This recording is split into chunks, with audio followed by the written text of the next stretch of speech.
Magandang araw po.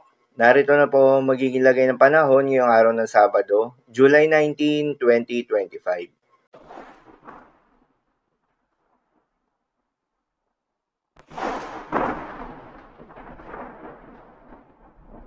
Sa kasalukuyan na tayong sa pag-asa, napanatili ni Bagyong Krising yung lakas nito habang binabaybay yung extreme northern Luzon.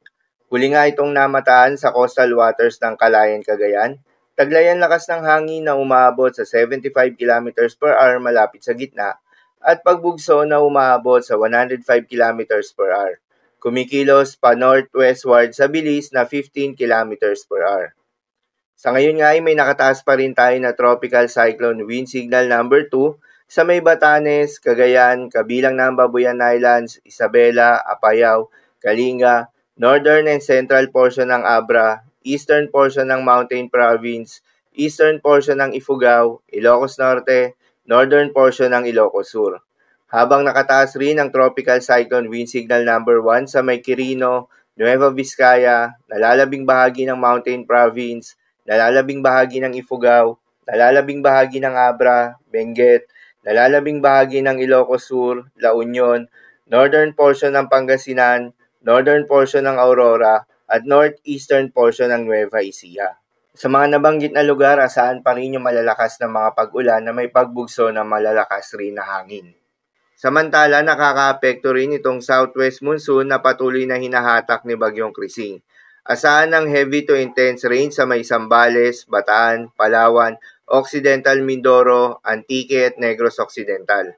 Habang asahan naman yung moderate to heavy rain sa may Metro Manila, Tarlac, Pampanga, Nueva Ecija, Bulacan, Cavite, Laguna, Batangas, Rizal, Quezon, Oriental Mindoro, Marinduque, Romblon, Aklan, Capiz, Iloilo, Guimaras, Siquijor at Negros Oriental.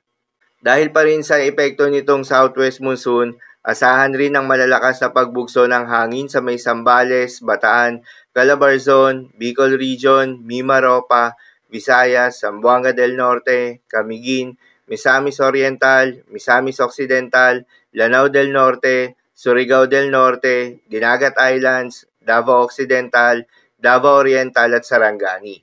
Sa mga apektadong lugar, ingat pa rin sa mga posibleng banta ng pagbaha at pagguho ng lupa, lalong-lalo na sa mga lugar na inuulan na noong mga nakaraang araw pa. Para naman sa magiging track nitong si Bagyong Krising, inaasahan na kikilos ito generally northwestward within the next 24 hours. Hindi na nga inaasahan na magla-landfall ito sa may Babuyan Islands. Sa halip, posibleng dumaan at lumapit ang sentro nitong si Bagyong Krising sa baybayin ng extreme northern Luzon, lalo na sa bayan ng Cagayan at Babuyan Islands. Inaasahang lalabas naman na ito ng Philippine Area of Responsibility ngayong umaga. Inaasahan rin na lalakas pa ito bilang isang severe tropical storm category mamayang gabi o bukas ng umaga.